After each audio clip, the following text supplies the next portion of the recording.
Radical! Tudo bom com vocês?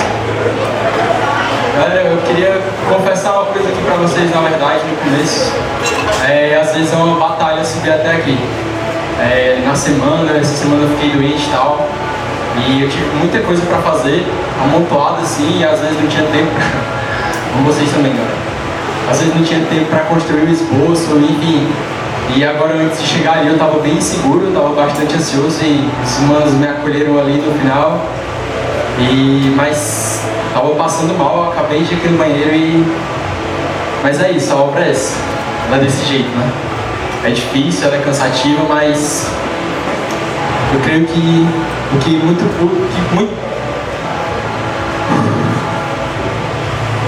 é justo que muito custa o que muito vale. Então, eu espero que vocês sejam abençoados por essa mensagem hoje. Bom, antes de começar, também queria compartilhar outra coisa com vocês. Quem aqui conhece o Richelli? Que é diretor aqui na produção. Bom, essa semana o Richelli casou, né? Tá aí com a vaga no lua de mel.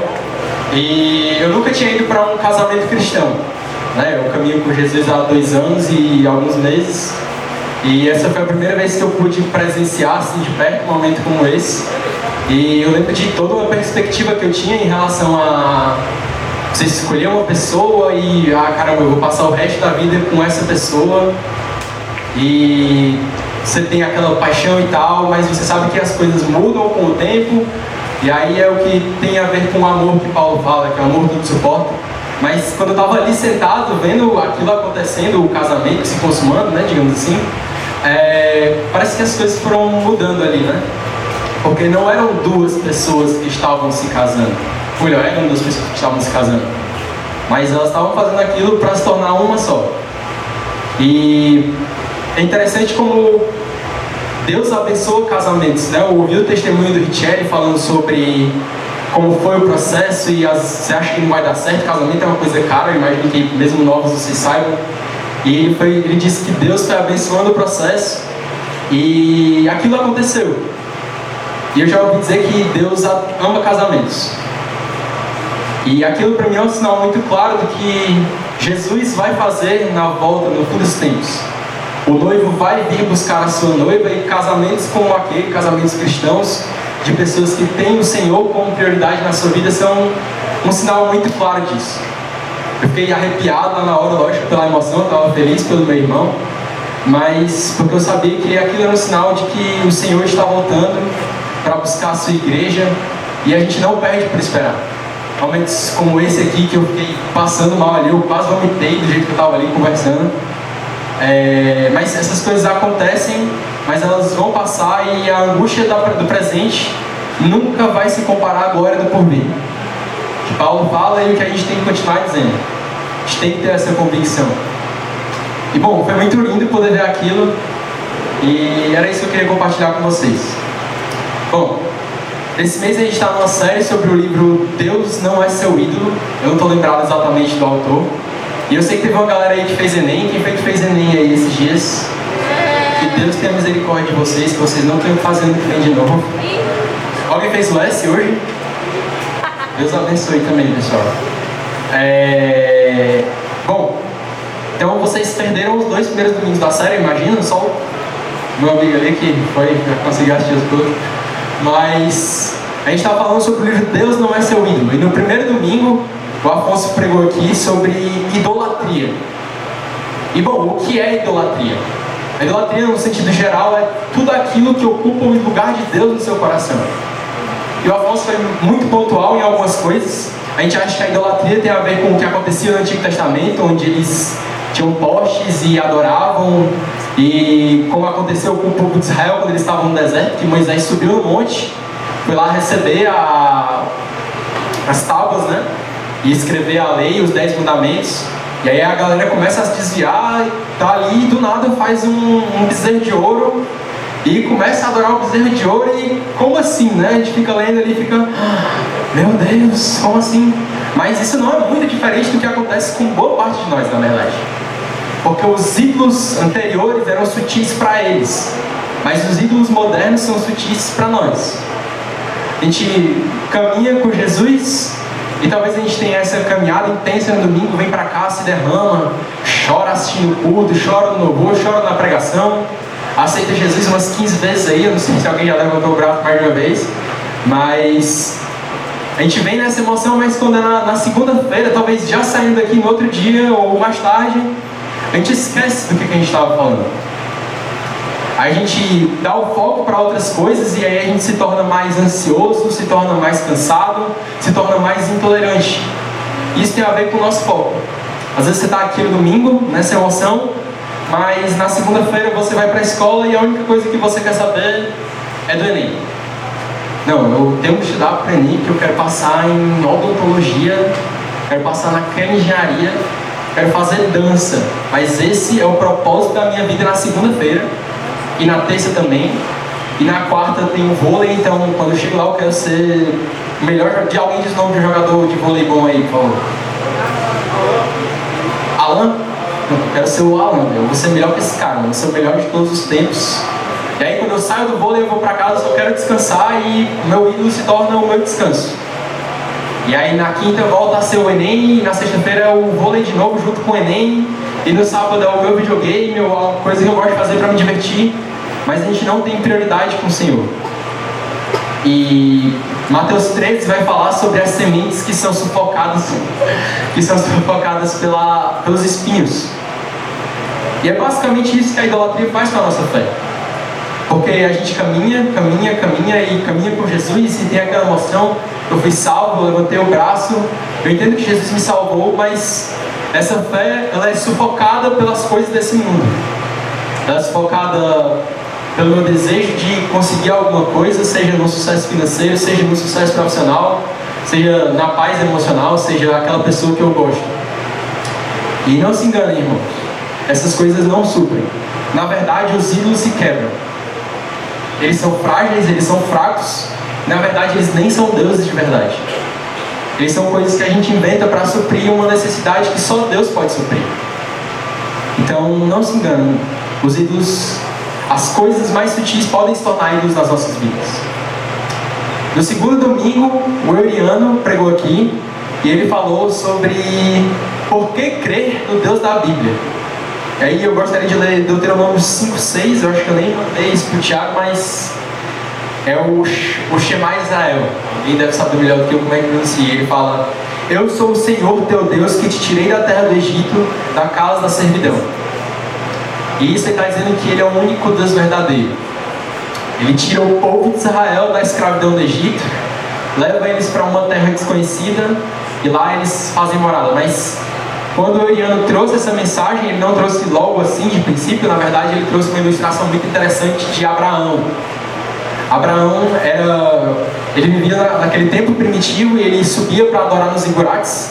Então Abraão ia lá, não sei que períodos, mas ele subiu um bocado de escada para adorar um bocado de Deus.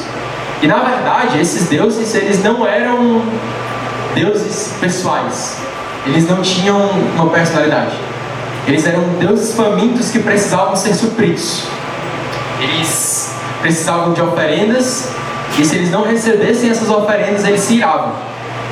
Então, muito estranhamente, eles tinham fé nesses deuses, que supostamente teriam criado o universo e todas as coisas que existem, mas estranhamente eles precisavam ser supridos por essas coisas. Então, se tinha um raio, Abraão ia lá e fazia um sacrifício para esse Deus se acalmar, porque, sei lá, aí tinha um Deus para a seara, que era a plantação, eles viviam disso, né, naquela época, da produção do campo. Não que a gente não viva hoje, a gente sabe que o Brasil é um grande exportador de commodities, esse tipo de coisa, mas naquele tempo aquilo ali era a vida deles.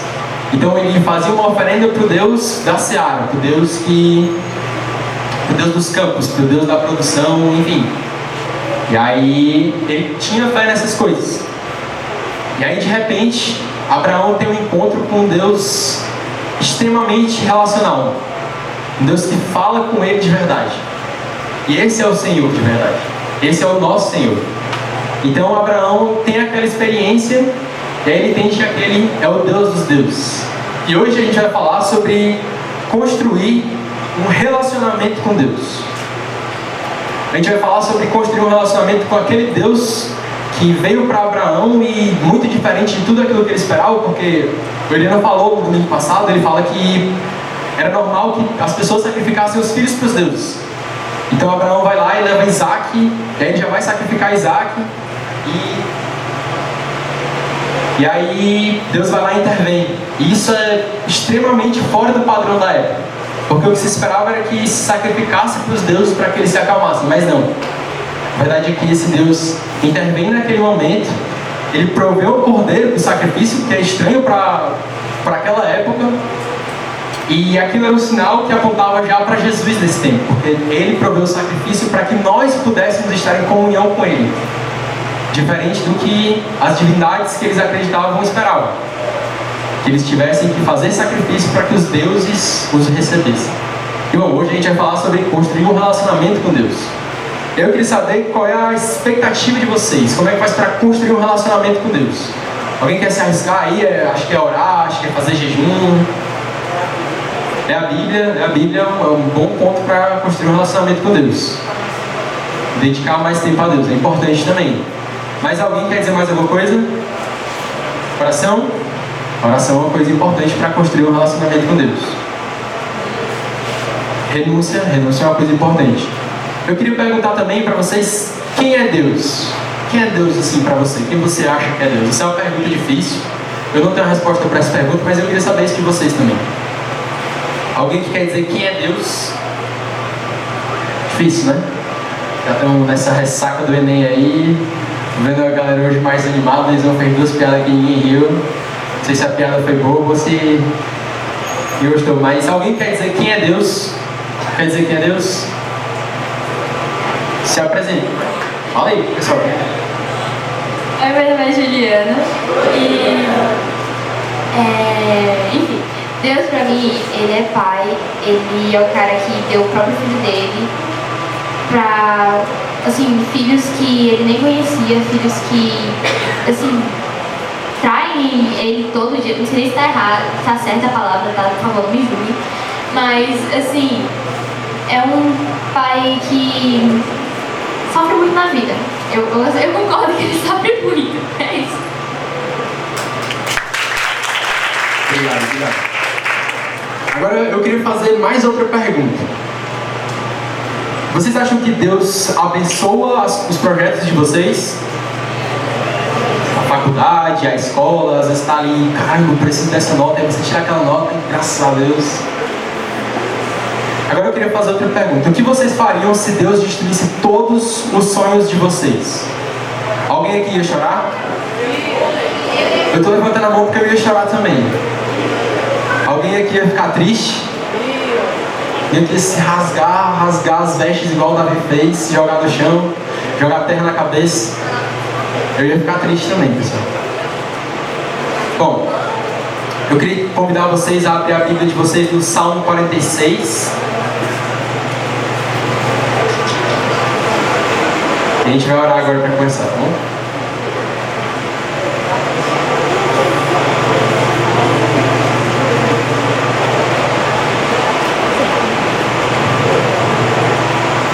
Pai Santo, Deus de graça,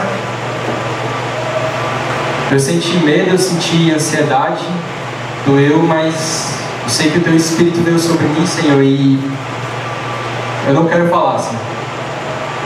Seja o Teu Espírito nessa noite comunicando aquilo que é Tua palavra, aquilo que é a Tua prioridade, aquilo que é o Teu desígnio, aquilo que é o Teu caminho. Essa semana foi dura, eu lembro de momentos difíceis. Eu sei que talvez num modo mais geral, numa visão mais ampla, não seja algo tão grande assim, mas para mim naquele momento foram coisas difíceis. Mas eu sei que o Senhor esteve lá. Eu sei que existe uma batalha em volta disso, mas se Deus é por nós, quem será contra nós? Eu te peço nessa noite que fale conosco, que não nos deixe sair vazios, porque eu entendo que se existe uma batalha, também existe vitória. E o Senhor é o Deus dos exércitos, então o Senhor não perde batalhas. Se pelos propósitos errados, de fato o Senhor entrega a vitória para o inimigo. Mas a guerra nunca é perdida. As batalhas perdidas nos ensinam, elas afiam os nossos dedos, as nossas mãos, nos tornam mestres na espada, que é a tua palavra. Mas a guerra nunca é perdida, porque o Senhor é o Senhor dos exércitos. Então fala conosco nessa noite, nos ajuda a construir um relacionamento sólido, verdadeiro, real e profundo contigo, Senhor. Para aqueles que não te conhecem, se por algum motivo ainda não deram o passo de aceitar o teu nome, aceitar o nome do amado, então fale com essas pessoas nessa noite, Senhor. Não nos deixe sair da mesma maneira. Em nome de Jesus. Amém.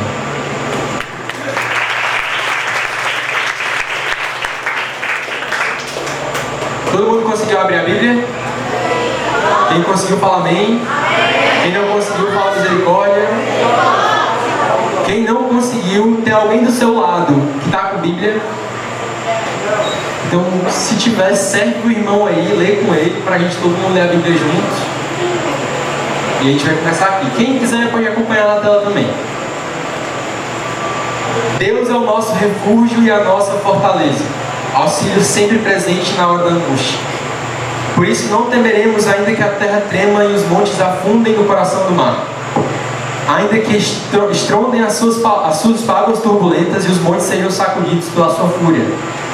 Há um rio cujos canais alegram a cidade de Deus, o santo lugar onde habita o Altíssimo. Deus nela está, não será abalada.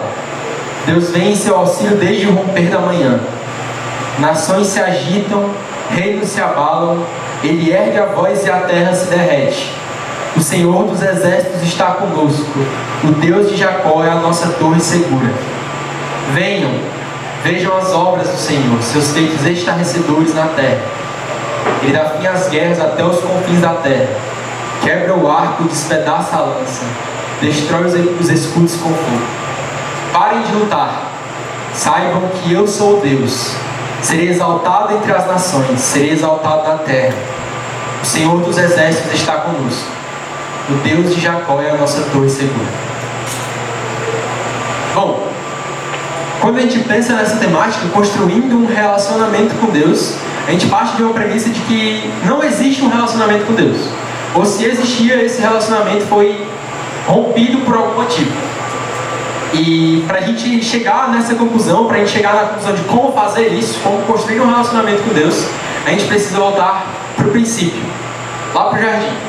E bom, eu não vou ler os 3 primeiros capítulos de Gênesis aqui, porque são capítulos grandes e tal, mas eu acho que a gente pode ir dando uma resumida aqui. O que acontece no capítulo 1 de Gênesis?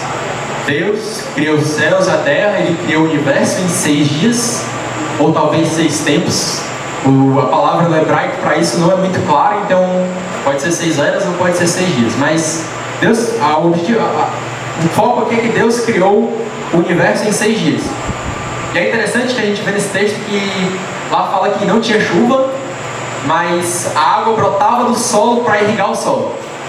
E aí a gente chega à conclusão de que esse Deus, ele sustenta a criação. Também bem diferente daqueles deuses que Abraão acreditava que precisavam ser supridos, né? Na verdade, Deus sustenta a existência. E aí no capítulo 2 de Gênesis, Deus cria o homem. E aí tá lá e cria o homem, e aí o verbo usado para isso é manufatura. Vocês já ouviram isso algumas vezes, mas isso dá uma demonstração clara de que Deus foi intencional e que ele amou aquilo. Não que ele não foi intencional com o resto da criação, mas ele teve a intenção de demonstrar o seu amor por aquilo. A criação do homem, e logo em seguida Deus também cria a mulher. Diz que não é bom que o homem esteja só, e aí ele cria a varoa. Fala assim lá no texto, né? E aí, o que acontece no capítulo 3 de Gênesis? Capítulo 3, eles estão lá pelo jardim, e de repente Eva, por algum motivo, começa a conversar com uma cobra. Não se engane, a culpa não foi da mulher, não, pessoal. E tem um livro, O Silêncio de Adão, o nome, que fala sobre a responsabilidade de Adão. Então a queda foi algo mútuo. Mas a história especifica que nesse momento Eva começa a conversar com uma cobra. Não sabia que de repente falava, mas de repente ela está andando e uma cobra começa a conversar com ela. E, bom, o pecado ele não foi consumado no momento que Eva comeu do fruto. Mas em Gênesis 3:6, puder botar aí, A Bíblia vai falar que... Deixa eu abrir, peraí. Quando a mulher viu que a árvore parecia agradável ao paladar, era atraente aos olhos e, além disso, desejável para dela se obter discernimento, tomou do seu fruto, comeu e o deu a seu marido, que comeu também. O que acontece aqui? Na realidade, Adão e Eva tinham um padrão dado por Deus. Eles não podiam comer do fruto proibido. Eles podiam comer de todas as árvores do jardim, menos da árvore do conhecimento do bem e do mal. E aí, nesse momento, o texto descreve exatamente o que acontece com Eva. Ela toma uma decisão por si só. Ela foge de quem deu o manual do universo e toma uma decisão por ela. E, bom, normalmente quando a gente faz esse tipo de coisa, a tendência é que dê tudo errado. A primeira coisa que isso gerou no homem foi morte. Porque a partir daquele momento eles não eram mais imortais. Eles não tinham mais o fruto da vida. Na verdade, agora eles poderiam morrer, eles poderiam padecer, né, fisicamente. E é isso que se produz quando a gente toma decisões pela gente fugindo de Deus. Então, nós somos extremamente desastrosos. E a gente vê isso não só no âmbito mais específico, mas também no âmbito geral. Assim como o Euriano falou no domingo passado, a história de Abraão conta que Deus fala para Abraão que ele vai ter um filho. Ele diz que esse filho vai ser um milagre, que Abraão já era velho, e, sei lá, ele tinha uns 70 anos. Alguém aqui lembra a idade que o Euriano falou? Quanto? 75. Alguém aqui acha que vai conseguir ter filho com 75 anos? É uma idade bem... Só se Deus fizer, exatamente. Mas o que acontece? Abraão acha que ele que tem que fazer dar certo. E aí o que ele faz? Ele não confia na promessa de Deus, mas ele toma para si o direito de escolha e ele acha que ele tem que fazer o que Deus prometeu dar certo. O Deus da criação, o Deus que sustenta a existência, o Deus que faz a água brotar do solo para irrigar o solo, ele tem que fazer alguma coisa para o plano de Deus dar certo. Então Abraão não confia em Deus, e aí ele vai lá e tem um filho com Agar, que era a escrava, exatamente. E aí Abraão toma essa decisão e dá luta mó besteira lá, e Agar é expulsa, e aí ele tem um filho com Sara. Só que as consequências disso se desenrolam até hoje. A gente tem no Oriente Médio o conflito árabe-israelense, e a minha tia ela não para de falar sobre isso. Ela sempre gosta de pontuar que Abraão tomou uma decisão errada e as consequências acontecem até hoje de uma desobediência. Então o pecado gera morte. E é muito claro, a gente está vendo isso todo dia na TV, aquela guerra no Oriente Médio, aquela situação triste. A gente não sabe quem é que está falando a verdade, a gente não sabe quem é que está mentindo. Eles estão brigando por uma coisa que também não tem sentido, né? De fato, a Terra Santa é algo importante para eles no sentido religioso. Mas Deus é o Pai da criação.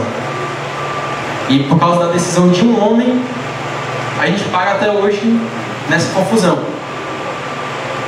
Então, quando a gente quer tomar o controle da situação, acontecem catástrofes, está ficando mais quente por causa de decisões que a gente tomou.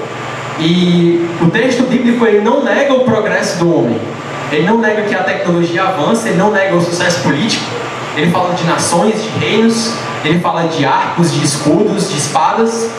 Mas todas essas coisas no sentido desastroso. As decisões que nós tomamos, baseado naquilo que queremos fazer por nós mesmos, independente do que Deus diz a respeito, elas nos carregam para fins desastrosos. No meu primeiro semestre na faculdade, eu estudo na UES, aí, então quem passar talvez a gente se veio por lá, eu tive uma disciplina de cálculo e eu lembro que estava conseguindo fazer tudo de boa e estava ensinando para a galera. Aí chegou o dia da prova. E eu achei que eu era bichão, né? Pensei, poxa, tô ensinando para a galera. Fui fazer a prova, não estudei no dia anterior, não revisei, não fiz nada. Aí quando chegou na hora da prova, eu bombei. E a pessoa que eu estava ensinando tirou uma nota melhor do que a minha. Quem aqui já passou por essa experiência aí? Paia, né? Mas por que isso aconteceu?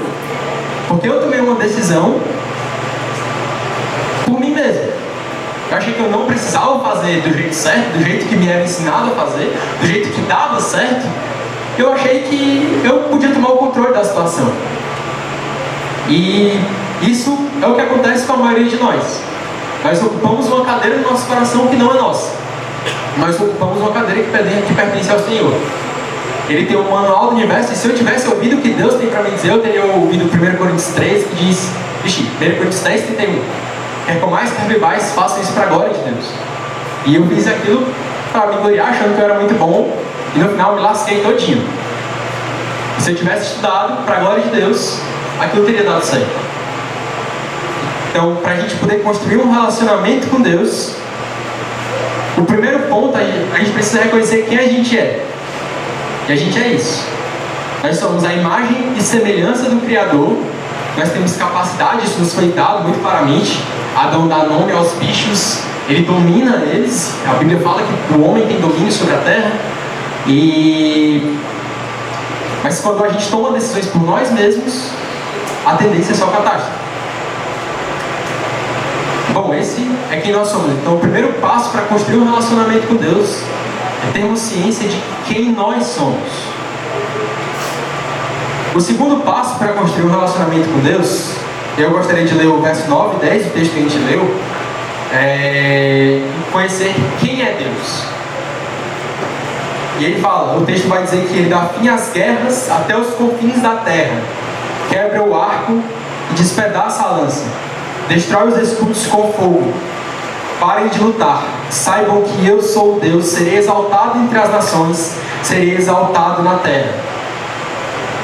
Bom, aqui ele fala sobre esse progresso tecnológico que a gente teve, sobre as armas e tal, mas ele está dizendo que Deus vai contra tudo isso. A verdade é que no pecado, quando as coisas começam a acontecer, nós começamos a fazer as coisas no sentido contrário do que Deus manda.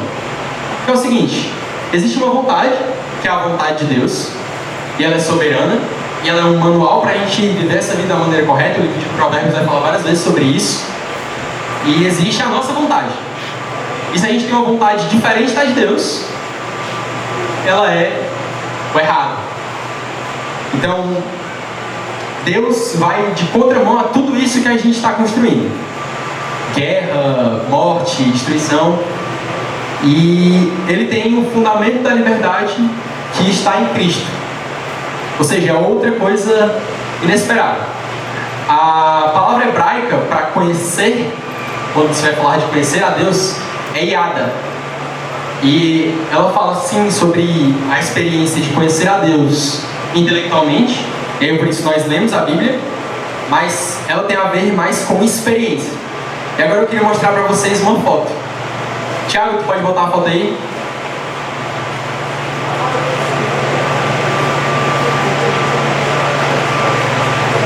Bom, essa foto é aqui no Radical. Eu tinha 11 anos. Acho que eu tinha 11 anos. Esse do meu lado é meu primo. Aquele rapaz ali apareceu no lugar dele um dia na casa da minha tia. A gente finge que é ele, mas não parece não, né?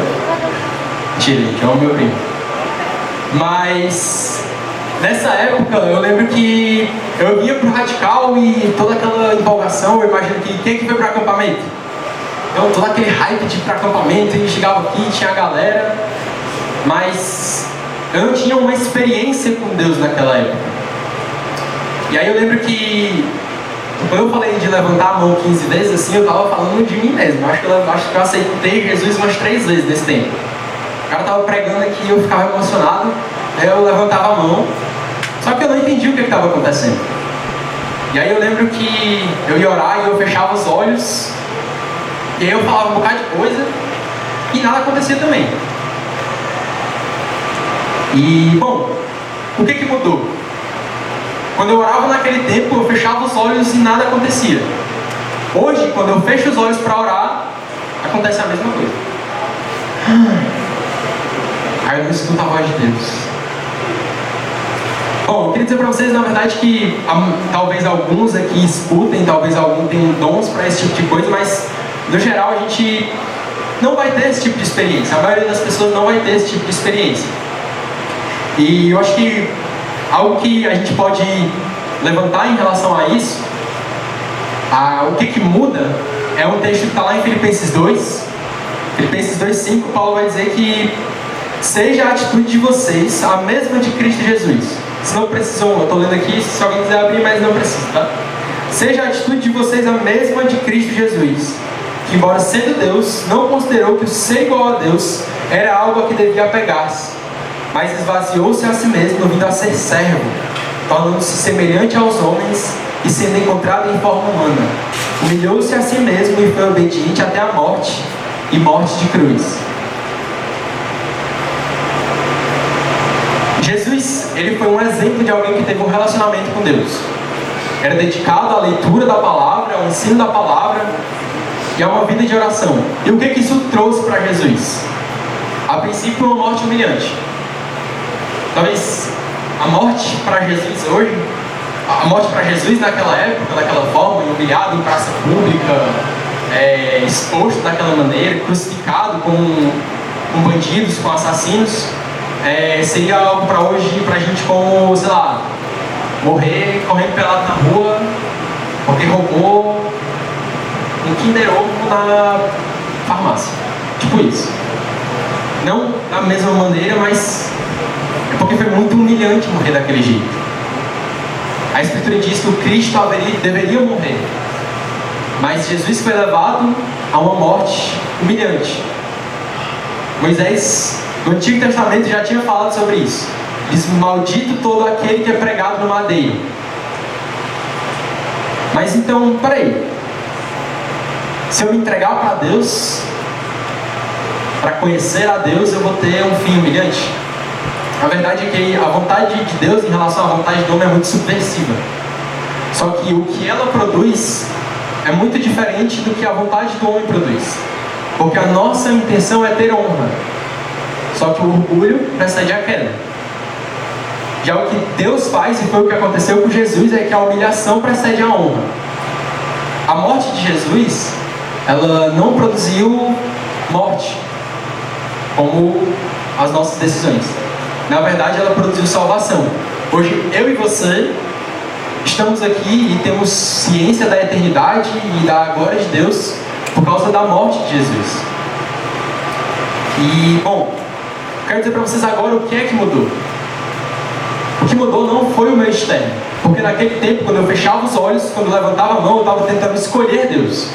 Eu lembro que antes de ir embora daqui, eu passei bastante tempo sem vir para cá.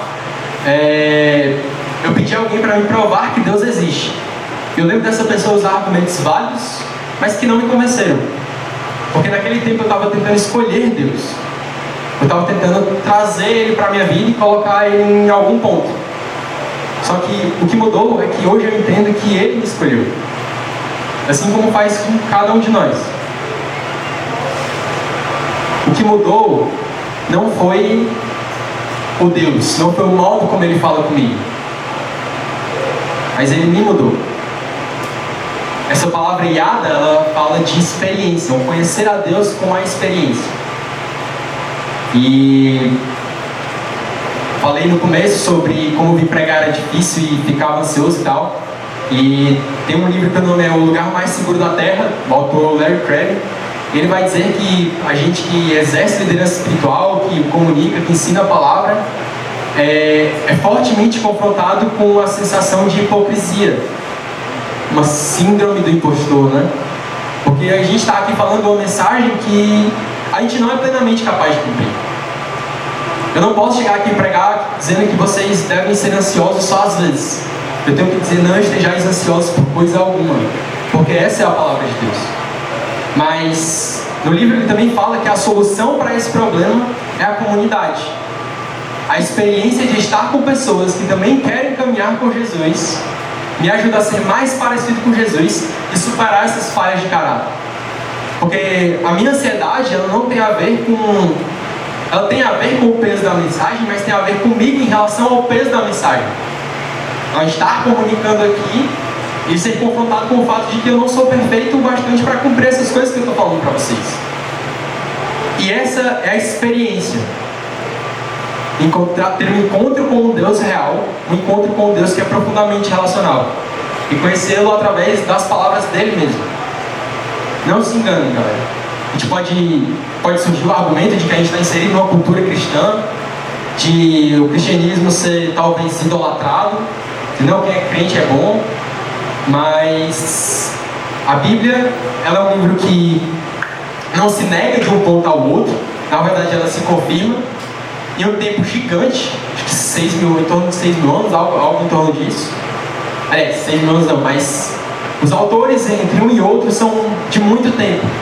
E ela se confirma em cada um desses autores.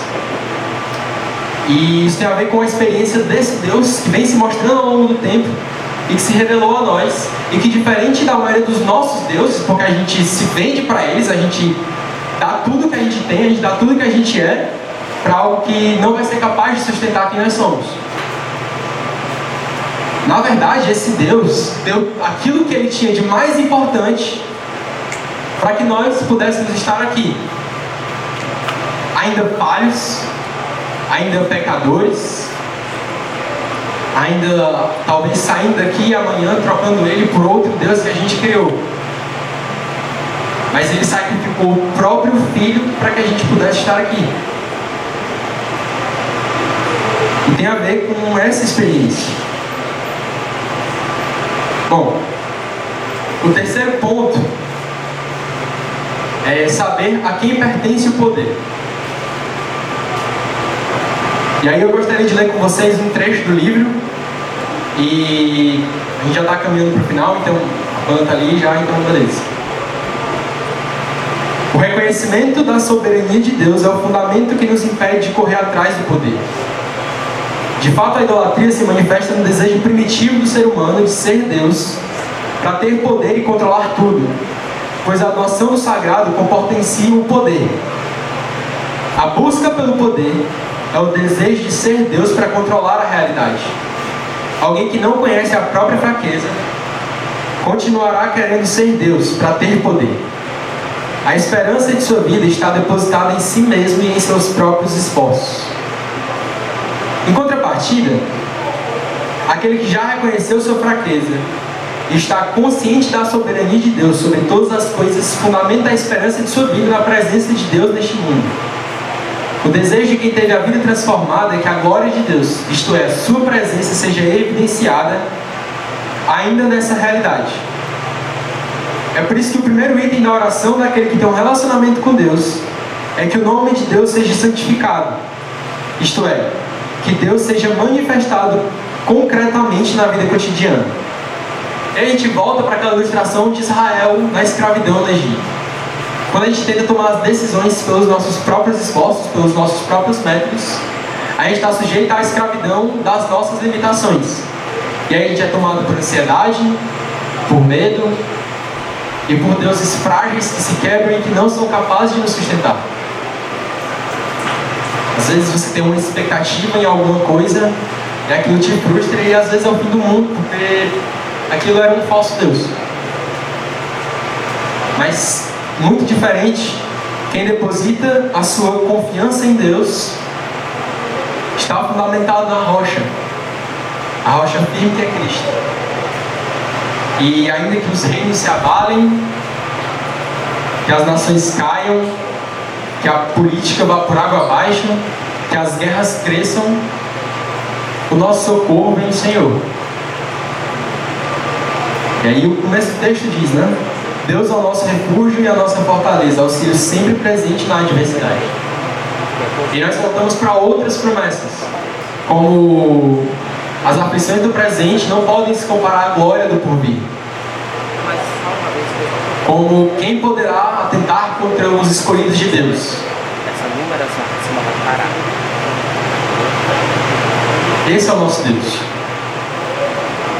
E o primeiro passo, antes da oração, antes do jejum, antes da leitura bíblica, porque isso os fariseus também faziam, é reconhecer quem nós somos, o quão frágeis nós somos, o quão fracos nós somos. Vocês podem subir, tá, pessoal? E quem é Deus? Quão poderoso Ele é, o quão soberano Ele é, e saber que a Ele é a quem pertence o poder, a honra, a glória e o domínio. Amém?